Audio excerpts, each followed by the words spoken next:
Hello everyone, welcome back to the channel. आज हम करेंगे chapter 2 class 9th chapter 2 polynomials. ठीक है, ये चैप्टर 2 पॉलिनोमियल्स का इंट्रोडक्शन वीडियो है। इस वीडियो का बहुत ध्यान से देखिएगा, एक एक सेकंड को समझना, बिल्कुल भी स्किप मत करना, वीडियो को पूरा देखना, क्योंकि ये इंट्रोडक्शन जब आपको समझ में आएगा तभी आप एक्सरसाइज को सॉल्व कर पाएंगे। ठीक है, तो चलिए पॉलिनोमियल्स के बारे में कुछ समझ लेते हैं। इसके लिए सबसे पहले हमें ये तीन जो है टर्म्स हमें समझने पड़ेंगे। फर्स्ट है हमारा कांस्टेंट, फिर वेरिएबल्स और टर्म्स। ठीक है, ये तीनों चीजें हमको समझना पड़ेगा जो कि बहुत ही इंपॉर्टेंट है।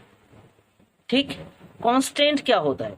कांस्टेंट मतलब होता है जो चेंज नहीं होता है ना। जैसे हमारे जो नंबर्स होते हैं, ठीक है ना, 1 है, 1 का वैल्यू कभी चेंज होगा? नहीं होगा। ठीक है ना, 1 तो 1 ही होता है। 1 के जगह पे आप 2 लिखेंगे तो गलत हो जाएगा, 10 के जगह पे आप 100 लिखेंगे तो गलत हो जाएगा। मीन्स जिसका हम वैल्यू चेंज नहीं कर सकते वो होता है हमारा कांस्टेंट। ठीक है, वो होता है हमारा कांस्टेंट। ठीक, जैसे 1, 2, 5, 100 एक्सेट्रा जो भी है, हम इसके वैल्यू को चेंज नहीं कर सकते हैं। क्लियर? अभी जब ये पूरा करेंगे ना वेरिएबल्स और टर्म्स को, तो आपको ये कांस्टेंट और समझ में आ जाएगा अच्छे से। तो देखिए, अब करते हैं हम वेरिएबल्स। ठीक है, वेरिएबल्स मतलब वेरी से बना है ना, जो चेंज होता रहता है। ठीक है, वेरी मतलब चेंज होता है, जो चेंज होता रहता है वो होता है हमारा वेरिएबल्स। जैसे हमारा होता है एक्स, वाई, जेड, ए, बी, सी, जो भी है।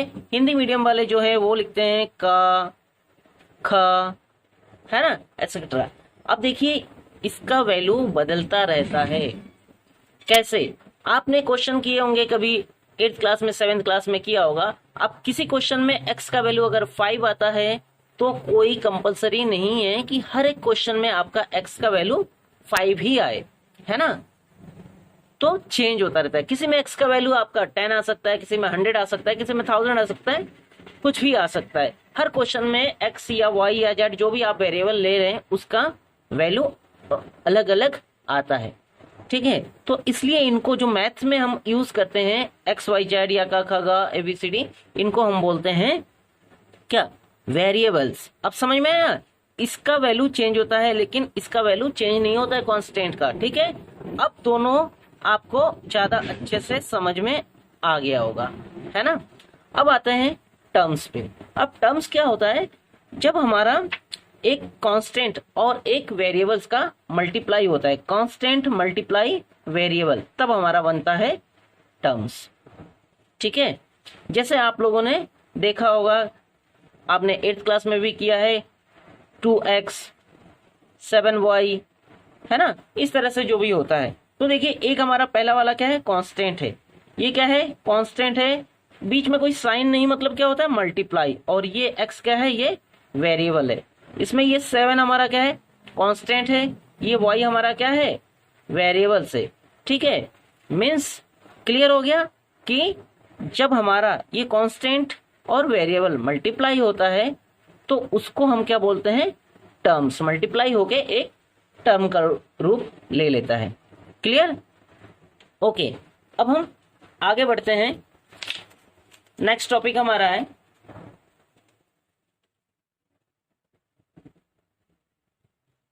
अब देखिए, ये आपको पता है फिर भी बताता हूं, पॉलिनोमियल्स के टाइप्स। ठीक है ना, मोनोमियल्स, बाइनोमियल्स, ट्राइनोमियल्स और पॉलिनोमियल्स। ठीक है, इसके बारे में बहुत डीपली जाने की जरूरत नहीं है, आपको पता है। मोनोमियल्स मतलब क्या होता है? ओनली 1 टर्म, है ना, जिसमें हमारा 1 टर्म होता है, वो हमारा होता है मोनोमियल्स। जैसे मान लीजिए ये हो गया 5x। ठीक, बाइनोमियल्स में 2 टर्म्स होते हैं। ठीक, बाइनोमियल्स में 2 टर्म्स होते हैं हमारे। जैसे मान लीजिए 3x² प्लस 5। ठीक, 3x² प्लस 5 या 2x² प्लस 3x, कुछ भी हम लिख सकते हैं। क्लियर। अब हमारा ट्राइनोमियल्स में है क्या होता है, यस 3 टर्म्स होते हैं। मान लीजिए ये हो गया 3x square plus 4x plus 5, ठीक है। इसमें हमारे 10 टर्म्स हो गए। अच्छा ध्यान रखना, इसमें खाली प्लस प्लस ही नहीं, माइनस भी हो सकता है। ऐसा भी हो सकता है 3x square minus 4x plus 5x, कहीं पे भी प्लस माइनस हो सकता है, बिल्कुल कोई दिक्कत नहीं है। अब है पॉलिनोमियल्स। नेक्स्ट है पॉलिनोमियल्स। पॉलिनोमियल्स में क्या होता है, ये अलग से कुछ भी नहीं है, बहुत सारे टर्म्स है ना। पॉलिनोमियल्स का मतलब क्या है, बहुत सारे टर्म्स, एक से ज्यादा टर्म्स जब एक साथ हमारा मिलता है, कैसे, प्लस से या फिर माइनस से, प्लस या माइनस के साइन से जब हम एक से ज्यादा टर्म्स को लिखते हैं मिलाकर, तो वो हमारा हो जाता है पॉलिनोमियल। अब देखिए यहाँ पे जो बाइनोमियल्स है और जो ट्राइनोमियल्स है, इसमें भी तो 1 से ज्यादा टर्म्स है, तो ये भी हमारा पॉलिनोमियल्स ही है। ये सब जो है पॉलिनोमियल्स के ही पार्ट है। इसके जैसे कि मैं आपको समझाऊं, अब बॉयज है ना, लड़का है।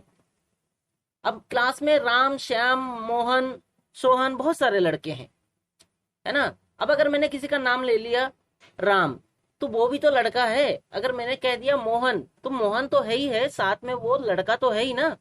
तो सेम 2 टर्म्स वाला है तो उसको हमने नाम दे दिया बाइनोमियल्स, लेकिन ये तो है तो पॉलिनोमियल्स। 3 टर्म्स वाला है तो उसको नाम दे दिया हमने ट्राइनोमियल्स, है तो पॉलिनोमियल्स, क्योंकि 1 से ज्यादा टर्म्स इसमें है ही है, ठीक है। ओके, नेक्स्ट हम देखते हैं डिग्री ऑफ पॉलिनोमियल्स, ठीक है। अब है डिग्री ऑफ पॉलिनोमियल्स। ये क्या होता है, degree of polynomials means power देखते हैं इसमें हम। जैसे हम एग्जांपल लिखते हैं 5x4 plus 3x square plus 6। अब मान लीजिए ये हमारा एक पॉलिनोमियल है ना, ये हमारा पॉलिनोमियल है। अब इसमें हाईएस्ट पावर कौन सा है, हाईएस्ट पावर x का है, x का पावर हाईएस्ट क्या है, 4 है। तो इसका जो डिग्री हो जाएगा, डिग्री ऑफ दिस पॉलिनोमियल कितना हो जाएगा हमारा, 4, ठीक। मीन्स हमारा जो डिग्री क्या होता है, ये होता है हाईएस्ट पावर, या फिर हम इसको क्या बोलते हैं, एक्सपोनेंट, ठीक है ना। जिसका एक्सपोनेंट, जिसका पावर सबसे ज्यादा हो, वो हमारा डिग्री हो जाता है। Clear, okay. अच्छा अब देखिए, जैसे इसमें मैंने एग्जांपल में लिखा है, दोनों जगह x लिखा है, कोई जरूरी नहीं है, अलग अलग भी हो सकता है। 5x square plus 3y square plus 6, ये भी हो सकता है। अब इसमें भी देखना है, सॉरी यहाँ मान लीजिए 4 है, ठीक है, x भी है, y भी है, तो ये क्या हो गया, पॉलिनोमियल्स इन 2 वेरिएबल्स, ठीक है ना। ये भी चलो एक नया टॉपिक आ गया, ये भी बोल देता हूँ। जिसमें सिर्फ एक ही वेरिएबल्स होता है उसको बोलते हैं पॉलिनोमियल इन 1 वेरिएबल, और जिसमें 2 है तो पॉलिनोमियल इन 2 वेरिएबल्स, ठीक है। तो इसमें x पे भी है, y पे भी है, तो पावर लेकिन सबसे हाईएस्ट कौन सा है, x पे है, कितना है, 4। तो इसका डिग्री ऑफ पॉलिनोमियल्स क्या हो गया, 4। Clear, okay. अब नेक्स्ट हम देखते हैं कोफिशिएंट ऑफ वेरिएबल्स, ठीक है। अब कोफिशिएंट ऑफ वेरिएबल्स क्या होता है, जो हमने इससे पहले पढ़ा है ना, जो हमने ये पढ़ा है, देखिए क्या होता है, कांस्टेंट और वेरिएबल्स मल्टीप्लाई होता है ना। तो जो वेरिएबल्स के साथ जो कांस्टेंट मल्टीप्लाई हो रहा है, वही हमारा होता है कोफिशिएंट, ठीक। जैसे मान लीजिए ये है 5x, क्या हो रहा है, 5 इंटू x, इसमें वेरिएबल हमारा क्या है, x है, वेरिएबल के साथ मल्टीप्लाई कौन सा कांस्टेंट हो रहा है, 5। तो हमारा कोफिशिएंट ऑफ x हमारा क्या हो गया, 5। Coefficient of x is equal to हो गया 5। Clear, okay. एक और एग्जांपल लेते हैं। मान हमारा एक पॉलिनोमियल लिखा है 6x5 माइनस 4y प्लस 5, मान लीजिए है। अब इसमें कह रहा है कि कोफिशिएंट ऑफ y, ठीक है, किसी का भी पूछ सकता है, कोफिशिएंट ऑफ y भी पूछ सकता है, कोफिशिएंट ऑफ एक्स भी पूछा जा सकता है। अब इसमें मान लीजिए पूछा है कोफिशिएंट ऑफ वाई। अब वाई हमारा ये है, वाई किसके साथ क्या मल्टीप्लाई हो रहा है, 4। अब यहाँ पे ये ध्यान रखना है कोफिशिएंट क्या हो गया 4। अगर आपने खाली 4 लिख दिया तो ये गलत हो जाएगा, ये ध्यान रखना है। देखिए साइन भी जाएगा साथ में, 4 के साथ साइन क्या लगा है माइनस, तो कोफिशिएंट ऑफ वाई क्या हो जाएगा हमारा -4। ये एक मोस्ट इंपॉर्टेंट पॉइंट है जो आपको ध्यान रखना है।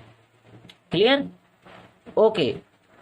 अब एक बार फिर से हम रिवाइज कर लेते हैं कि पॉलिनोमियल्स क्या है polynomials, more than one variables को